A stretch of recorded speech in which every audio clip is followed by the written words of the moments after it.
What's up, guys? Derek, moreplates.com. Today I wanted to pay homage to bodybuilders of the past that have significantly downsized and improved their health status as a result. The problem, a lot of these videos that are what happens, when bodybuilders retire, what happened, they're basically focusing on the deterioration of these guys' physiques and, oh, look how, the shock value of how much these guys have regressed.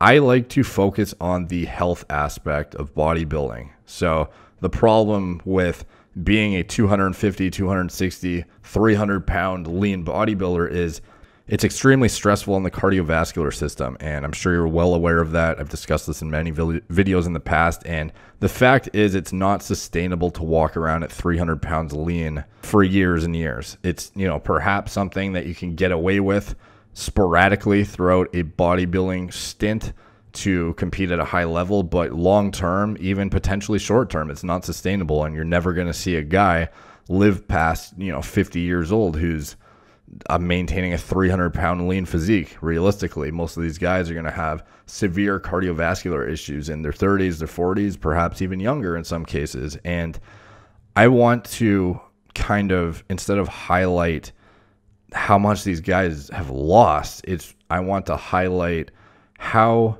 much they've gained out of the mental strength and fortitude it takes to downsize. The problem with bodybuilding is it's extremely addicting. You can just imagine, like, if I was to ask you, do you want to lose 30 pounds of muscle that you've built in order to gain 10 years on your life?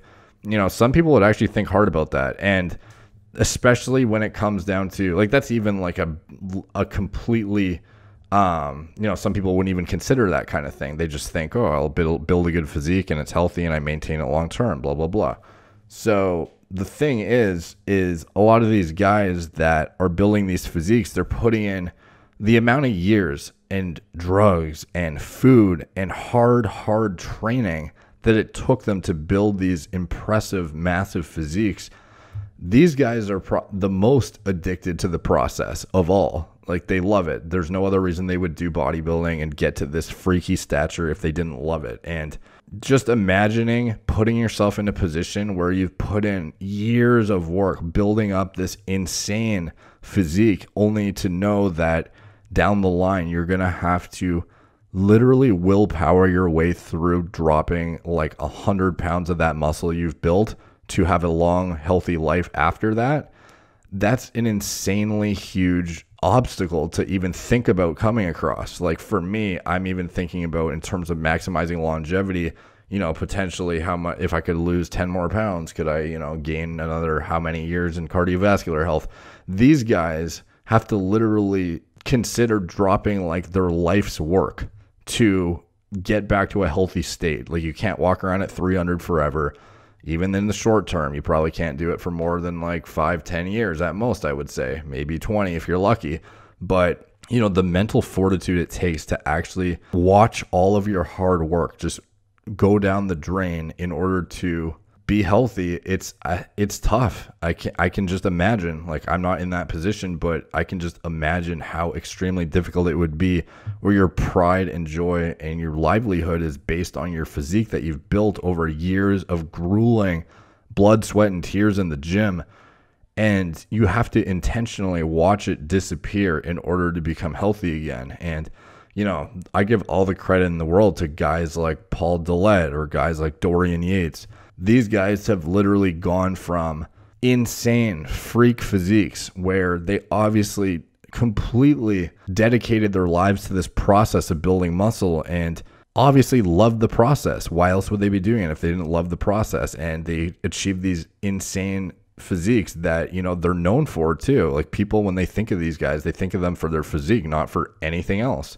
And to literally intentionally downsize to such a degree where people like barely recognize your physique in comparison to what they expect you to look like, I think it's a really commendable thing, to be honest, because that is something a lot of people can't do, and they can't mentally wrap their head around losing muscle, and that ultimately leads to a lot of guys having heart attacks and strokes and kidney failure in their 40s and 50s just because they can't wrap their head around that. But you have guys like those and plenty of other pros who've actually, managed to get back to, normal health status and just been able to mentally deal with the huge obstacle of watching their body basically just, all their hard work wash away. And I give all the credit in the world to these guys. And instead of doing a video highlighting, look how much they've regressed, I want to focus on the fact that these guys, the strength and willpower they had to really make a change in their life, not only for pursuing bodybuilding and all the work it took to build that muscle, but the fucking willpower it took to let themselves get healthy again. Because that would be the hardest thing in the world. I can't even imagine being 260 lean and then having to tell myself, okay, you have to get down to 200 pounds now and like lose all this muscle that you just gained.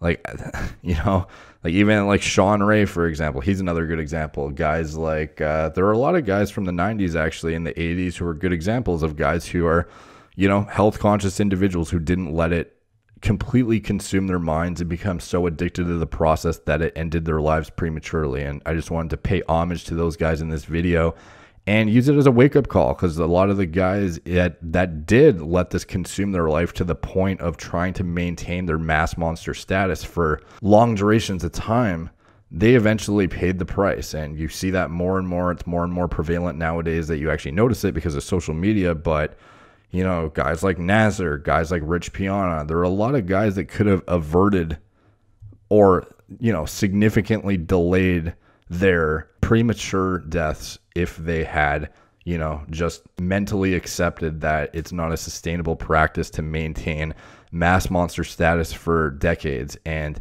I think a lot of guys need to take note of the, the commendable cases like the Dorian Yates and the Paul Dillettes of the world, who show that even in the most extreme scenarios, it's possible to, really let this addiction go and get healthy again after completing your bodybuilding goals or whatever you've set out to accomplish by building a physique. And all the credit in the world to these guys. I want to do a video, paying homage to them. Hope you guys enjoyed it. Thank you guys for watching. Please drop a comment. It really helps the algorithm out and spreads the content when you guys do that, and that's very much appreciated when you do. Hit the notification bell, subscribe. Check out my blog, moreplatesmoredates.com. Subscribe there. Check me out on Instagram at moreplates_moredates, Facebook, Twitter, Snapchat, etc. You can also check out ways to support the channel with the links in the video description below of my own products or things I'm affiliated with, and check out the podcast in the video description below as well. And if you drop a 5-star rating, that's also appreciated, as it helps spread the content to a new audience. And I really appreciate when you guys do that. So thank you guys for watching. Talk to you soon.